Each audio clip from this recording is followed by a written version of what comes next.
কবরের মধ্য থেকে দেহ বের করে সেলফি তোলার সময় আটক এক যুবক। অভিনব ঘটনা সাক্ষী থাকল পূর্ব মেদিনীপুরের কাঁথি থানা এলাকার শ্রীরামপুর। এক যুবক কবরের মধ্যে থেকে একটি মৃতদেহ বের করে তাকে দাঁড় করিয়ে সেলফি তুলতে থাকে। তখন এলাকার স্থানীয় মানুষজন ঘটনাটি দেখতে পেয়ে পাকড়াও করে যুবকটিকে। এরপর গ্রামবাসীরা যুবকটিকে জিজ্ঞাসাবাদ করে সঠিক উত্তর না পাওয়ায় তাকে বেধড়ক মারধর শুরু করে। পরে আটকে রাখে একটি ঘরের মধ্যে। ঘটনার খবর পেয়ে এলাকায় উপস্থিত হয় কাঁথি থানার বিশাল পুলিশ বাহিনী। আটক যুবকটিকে উদ্ধার করতে গিয়ে রীতিমতো পুলিশ ও জনতার মধ্যে খণ্ডযুদ্ধ শুরু হয়। পরিস্থিতি সামাল দিতে হিমশিম খেতে হয় পুলিশকে। পরে পুলিশের কমব্যাক ফোর্সের উপস্থিতিতে আটক যুবকটিকে উদ্ধার করে প্রাথমিক চিকিৎসার জন্য দারুয়া মহকুমা হাসপাতালে পাঠায় কাঁথি থানার পুলিশ। এলাকায় উত্তেজনা সামাল দিতে মোতায়েন করা হয়েছে বিশাল পুলিশ বাহিনী। স্থানীয়দের অভিযোগ, তন্ত্র সাধনা বা পাচারের উদ্দেশ্য থাকলে রাতের বেলায় এমন ঘটনা ঘটাতো, কিন্তু দিন দুপুরে এলাকায় সম্প্রীতির বাতাবরণ নষ্ট করার জন্যই এই ধরনের ঘটনা ঘটিয়েছে যুবক।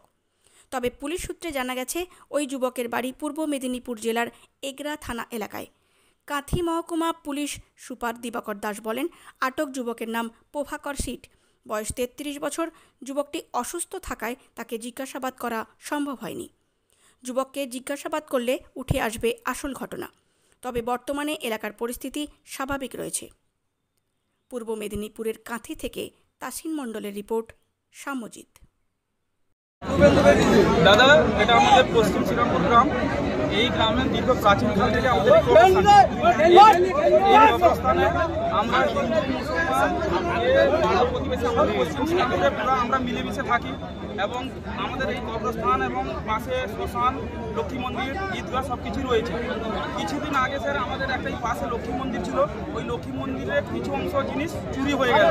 আমরা তত্ত্বাবধান করে খুঁজে দেখলাম, কিন্তু এর এখনো কোনো প্রশাসন থেকে কোনো কিছু বের হয়নি, আর আমরা এর কোনো কিছু দেখতে পাইনি। আজকে আবার দেখছি আমরা হঠাৎ আমাদের এই এত পুরোনো প্রাচীন কবরস্থান থেকে ঠিক মিডিল অবস্থা থাকে, যেখানটায় মানুষ, কবরস্থান মানে একটা শান্তিপ্রিয় জায়গা, যেখানটায় কোনো লোক যাতায়াত করে না। কবরস্থান কেউ মারা গেলে এরা মাটি দিতে আসে, ঠিক মিডিল পজিশন থেকে পুরো পুড়ে বডিটাকে তোলা হয়েছে। বডিটাকে তুলে ওর একটা বাঁশ দিয়ে ওটাকে ঘিরে, মানে ওই ব্যক্তিটা কি করেছে, এ নিয়ে যাওয়ার উদ্দেশ্য না, কিন্তু এটাকে রেখে দিয়ে পালানো হচ্ছে, যাতে আমরা পরে জানতে পারবো। আমরা যখন দেখতে পারবো একটা লাশ তোলা আছে, তাহলে ভাববো নিশ্চয়ই কোনো হিন্দু ভাই এখান থেকে লাশটাকে তুলেছে, তাহলে আমাদের মধ্যে একটা বিভেদ সৃষ্টি হবে। দিলে আমরা এখানটা মারপিট খুনাখুনিতে, আমরা চাই স্যার আমাদের মধ্যে, গ্রামের মধ্যে সব কিছু শান্তি থাক। এবং আপনারা প্রশাসন দপ্তর থেকে এসেছে, এই মানুষটি কে পাঠিয়েছে, কেননা এর মোবাইল আমরা চেক করে দেখেছি, এই মোবাইলে আছে অ্যাক্সিস ব্যাংকের অ্যাকাউন্ট এবং যথেষ্ট ভদ্র ব্যক্তির পরিচয়। আমরা চাইছি এই মানুষটার পিছনে কে পাঠিয়েছে বা আমাদের এই শান্তিপ্রিয় গ্রামকে কে এত অশান্তি লাগানোর চেষ্টা করেছে।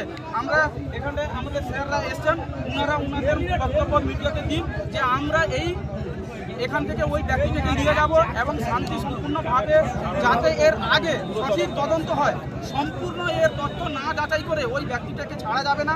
এবং ওই ব্যক্তিটি ওর আগে কি ঘটেছে না ঘটেছে বা এর পুনরায় আর কোথায় কত কবরস্থানে এইভাবে তুলেছে, দাঙ্গা লাগানোর চেষ্টা করেছে, এটা আমরা সঠিক তথ্য জানতে চাই।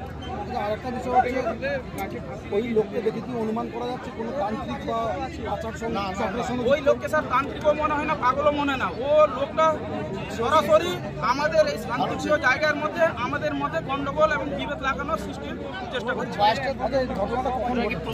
এর ঘটনাটা ঘটেছে স্যার এই 9:30 দিকে, স্যার 9:35-40 দিকে আমাকে ফোনটা গেলে যে গ্রাম থেকে যে এইরকম আমাদের কবরস্থানে একটি মৃতদেহকে তুলেছে, যার মধ্যে একটু মাংস নেই, পুরো হাড়গুলো রয়েছে।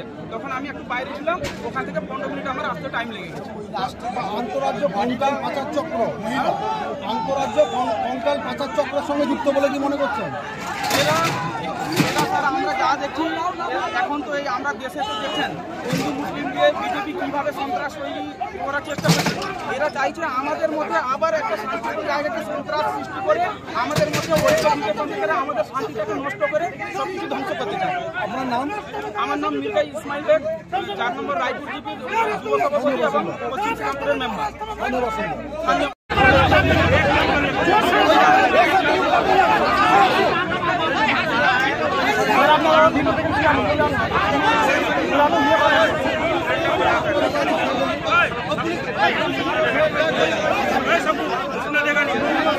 দেখে নিন, যারা এখানে বুদ্ধিমান লোক আছেন একটু দেখে নিন, কিছু হয়ে গেলে কিন্তু পরে মুশকিল হয়ে যাবে।